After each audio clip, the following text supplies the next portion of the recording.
Are the cameras rolling right now? They're always rolling, right? It doesn't matter. Oh, yeah. Why does this keep happening? Welcome back to another edition of Reality Check, your weekly deep dive into all things American Idol and The Voice in a couple of weeks. I'm Michael Slezak from TVLine.com. I am here with American Idol standout Melinda Doolittle, and we are here to talk about week 2 of season 14. We could do our entire episode and not go negative. Clearly you don't know the rules of the house. So we're skipping Wednesday. We would have to skip Wednesday in order to do it. It's true. Good burgers here. Really good barbecue. Is it good barbecue? Yeah. Kansas City barbecue. Of course. I've got 3 words about Wednesday's episode.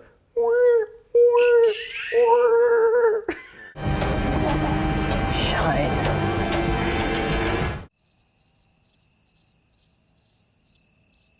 That fell right off the bone. Ellen, yodel. Okay, Ellen, Banjo yodel. Girl. Yeah, all right, you're right.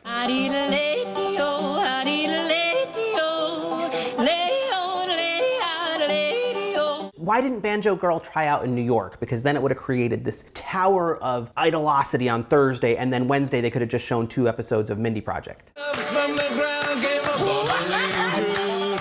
All that is. Honey, you can't play the banjo in New York. They didn't even have Beverly Hillbillies in the Bronx. J-Lo said it. That was We fun. didn't have that in the Bronx. Beverly Hillbillies, a global hit that was banned in the Bronx. I did love that guy who was like Jennifer who? Jennifer Lopez. Who's Jennifer Lopez? Me. If you lived in the house that J-Lo grew up in, you would know this, Yeah, no? right? I had hoped it was merely due to some oversight. I would be selling tour tickets 3 times a day. That man could retire. Didn't she shoot a Fiat ad on that street? That's what I'm saying. He knows who she is. Staged. It was staged. On to Thursday. All right. Who's Jennifer Lopez? Me. Away with him. Let's talk about Thursday. Who did you love? And if you had to rank your performance of the week, your audition of the week, who would it be? Come on. I know, really hard this week. I think I'm going to give a little bit of edge to Travis Oh my goodness. because he had on leather pants. Yes, leather pants? Yes. Yeah. Leather pants aren't a bonus for everyone. You have to be able to wear the leather pants. Like, if I wore leather pants on Reality Check, not a positive. But Travis in leather pants, you know, nothing wrong with that. Not mad at that. At all. At all. Round and around and around and around we go.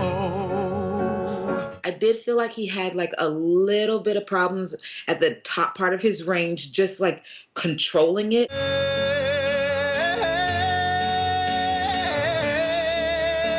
I can have sympathy for that because of his tone. And I thought he brought so much emotion to the song. Yes, he And- knew what he was singing about. He did. I want you to stay. Sing. Sing. My biggest shocker was the fact that J-Lo was the one to point out some of his control issues. The audition itself sounded really pretty, but it wasn't perfect. That's why I would put him at number 4 or 5 on my list from Thursday. Wait, But 4 or 5. yeah, but that top half dozen are all pretty. You can't just say 4 or 5 and then act like you didn't. Wait a minute. It's true we're in the same room, but we're not in the same planet. At number 1, I would put Jax. We're at season 14. I need inventiveness. I need signs early on that you're gonna do things that are special Yes. and out of the ordinary and exciting. She turned a boppy, happy love song into something a little more romantic. I wanna hold your hand. There's something to be said when you have a soft kind of lilty voice, but there's intent behind it that gives it a power. I mean, it just grabs you through the television. I can't hide. I can't hide. I think one of the issues with like lilting voices on Idol, sometimes it can border on twee. So, she's a pixie. And what? I don't even think she was at the border of twee. Twee is 3 villages over, and I like where she's currently residing. The other thing about twee singers, sometimes it's like, I wanna hoo your horn, you know. What'd you say? Like, excuse me. The words are, I want to hold your hand. They would say hind instead of hand or something. Like, it just happens. It's like some accent that came out of nowhere. Please let me hold. I pity her. She's not What you want. Your hand. Psychologically, I'm very confused. Who else do you want to give a shout out to? I think I will say Naja. I didn't expect it when she walked in the door. I hate to say that I expected something completely different, but I just did. And then she gets on that guitar and this just gorgeous, beautiful voice, unlike any other, comes out of her. And I'm like, well, very good. It's even harder to picture you're not here next to me. Listen, I just need to say that Thursday night's episode was so good. Yeah. Everybody knew what they were doing. I don't know if it was because Adam Lambert was sitting in front of them, because heck, I'd know what I was doing if he was sitting there too. He paid attention very carefully, and more on that in a minute about lack of paying attention. We'll get to that at the end of the show. That was good. Really good. I'm glad I didn't have the apple pie. I thought he was a fantastic presence in that room and just seemed to like ignite something in those kids. I started thinking to myself, like, what would I have done if someone that had been on a season prior to mine had been in my audition room? And I think I would have calmed down a little more. Take a deep breath. This is your chance, but you gotta just enjoy it. Somebody's been through this. And as fabulous as they are, they at least know what I'm going through right now. I've been in your shoes, so I'm gonna be up there behind the desk trying to keep Jennifer and Harry reminded of that. Listen, I'll sing for Adam Lambert any day. We'll leave that for another episode. Hollywood was my number 2 for the week. That original song was terrific. She's my seasons and reason. She's my summer, she's my winter, she's my spring. The only reason I didn't put him at the top of my list is because he made me do the ugly cry, and I don't care for that. I'm gonna love her. I want to record that song until the whole right now. Right now, about it. I think it was because he wanted this moment. Thank you. That's for the work. I did a great job. He'd been working towards this moment, and he put all he had into his original song, and he's been performing, like he's been working his tail off. And J-Lo, he didn't seem beat down. It's only the girls who get beat down after 19. Okay, my bad. The same girl at 25 comes in here, They're maybe a little had the beaten success, is a little beaten down. I've got to give one shout out to Katherine Winston. They sort of obscured her a little bit behind that montage of crying kids. But if you sort of close your eyes and took away the anger and the tears and the sobbing from the other people, If I didn't know better, she's really one to watch. I'd hang my hat right there. I think we should definitely keep an eye on her. I feel the same about Maddie. It's only good on a suitcase that's by the front door in the hallway. They had strong tones. They had a great pitch. Choosing If I Didn't Know Better and choosing that Gwen Sebastian Suitcase song also shows good taste. You're not doing something done to death. You're doing something with a little intrigue. We don't want bland basic this season. Waiting on you to take it all away. Now let's go negative and take some golden tickets away. Whose golden ticket would you snatch? Does it have to be that negative? As they're coming out of the door, you just come up and say, no! And just tear it in half and run off. That would be the best twist ever. It would be even better than the airplane hangar last season. The Melinda veto. Each city you get one person where you're just like, no! If they paid you $600,000 a year, would you do something that awful? Are you kidding me? Yeah. I'm not dumb. My niceness only goes so far. Plus, you would be doing the Lord's work. I mean, I would be doing them a favor, because I would only take it back from people that I think maybe needed just a tad bit more time. She's talented. Yeah. She's not ready, though. I'm with Adam Lambert on she. Her? Who? Why would you do that to me? I can't handle that name. I can't. Whose name is she? That's my name. I'm she.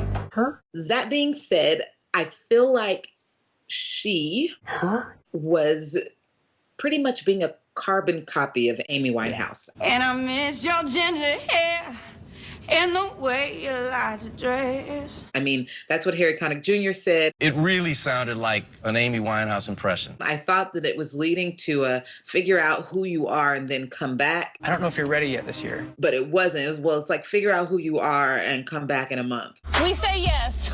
Going to Hollywood. Is she funny or something? You know I'm cynical and and kind of a monster sometimes, but the whole thing for me was rated G for girl no. Oh man. The hair, makeup, and the whole situation is so spot on. It's as Ann as it knows on Plain's face. But you know you're super hot and you've got a nice voice, so to make yourself likable, you have to be like, I've never sung anywhere. I don't have a lot of experience singing in front of people. My name means beautiful and I don't like to be called beautiful, and it's like, I go by she because Shayna means beautiful and I don't necessarily like strangers calling me beautiful. if I could just wake up for one day and look like Tom Hardy or Idris Elba. How apropos. Yeah, you can call me beautiful. Let's go. Let's pile it on. Come on, she. And she? It's really funny. Well, let's hope so. So I'm also gonna revoke Eric Lopez's ticket because his Queen cover was a hot honeyed mess. Show must go on. Adam got emotionally manipulated into saying yes. Come on, Adam. I sang your song. You know how hard it is to see Queen. I'm also gonna take away Big Sexy's ticket. If the love is true. It's all just breathtakingly unerotic. And I'm gonna take away the pale kid who sang Latch and tried to flirt with J-Lo. He's underage, for God's sake. Hey, I'm 21.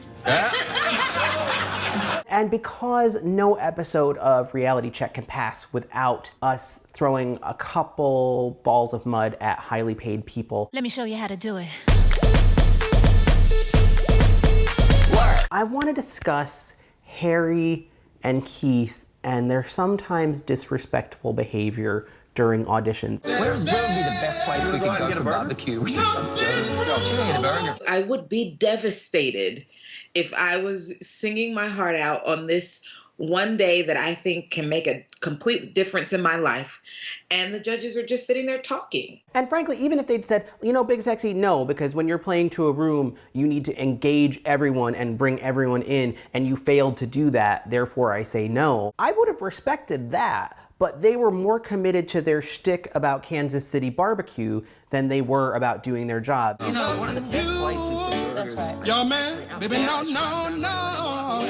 I like to think they're being paid to do a job, and I like to think that that job is to sort through the talent, or at least pretend to sort through the talent. Bingo.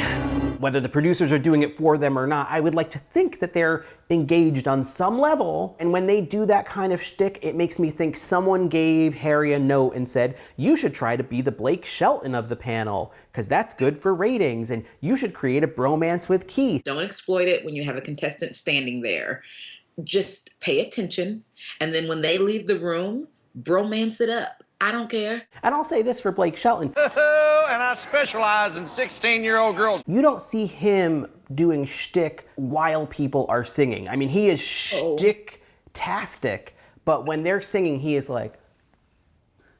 I mean, even if that's part of his shtick, the mouth is shut, the eyes are focused on the person doing the singing, and I actually think J-Lo is upset by it. Well, you guys did miss the song. Well, we heard 4 minutes of it before. No, you didn't. She's a woman on television and must be likable at all times. Yes. Because God forbid a woman show an edge, because then everyone on Twitter will be like, she's awful. Even though we say she's awful all the time too, but for other reasons. Shake that. Tell me when it's over. Oh, where was I? I realize like I'm in a hole up to here and I don't know if I'm like burying myself or digging myself out of it, but she has to sort of like grit through a smile and be like, eh. If Jen had made the bet, she would have had to break 1,000. If there was an off button on Harry, she would just be like, do, do, do, do. Oh, because yeah, he's so on this season and I can see her getting annoyed. You're an idiot. Harry needs to simmer down. You're going to Hollywood. You're getting funnier every minute. Just a tad bit. Somebody told him to do this because obviously that's the way they're editing the show. Melinda will not blame Harry for this stuff. I'm just saying, if he doesn't simmer down, it's gonna end up with another 12-year-old girl on his shoulders. I make dreams happen. Oh, God. Okay, fine. It's all your fault, Harry. I'm sorry. Is that all you've got? Don't be a stranger.